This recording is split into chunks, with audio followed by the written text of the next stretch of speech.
আল্লাহর হাবিব সাল্লাল্লাহু আলাইহি ওয়াসাল্লাম দূরে দাঁড়িয়ে শুনছেন সাহাবাদের কনভারসেশন।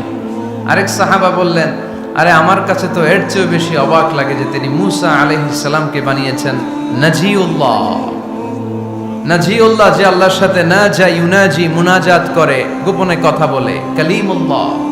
এটা অবাক লাগে যে আল্লাহ তাআলা কোনো মিডিয়া ছাড়া, ভায়া ছাড়া, মাধ্যম ছাড়া পৃথিবীর একটা মানুষের সাথে সরাসরি কথা বলবেন।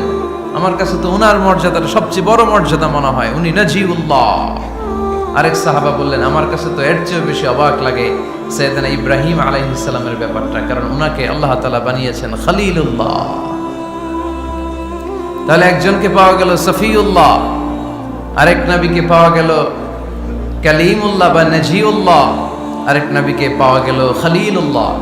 এই কনভারসেশন যখন আল্লাহর হাবিব সাল্লাল্লাহু আলাইহি ওয়াসাল্লাম শুনলেন, আল্লাহর হাবিব সাল্লাল্লাহু আলাইহি ওয়াসাল্লাম মসজিদে নববীতে প্রবেশ করে সাহাবাদেরকে বললেন, তোমরা যা বলেছো আমি সব শুনেছি, তোমরা যা বলেছো সব সত্যই বলেছো, ঠিকই বলেছো।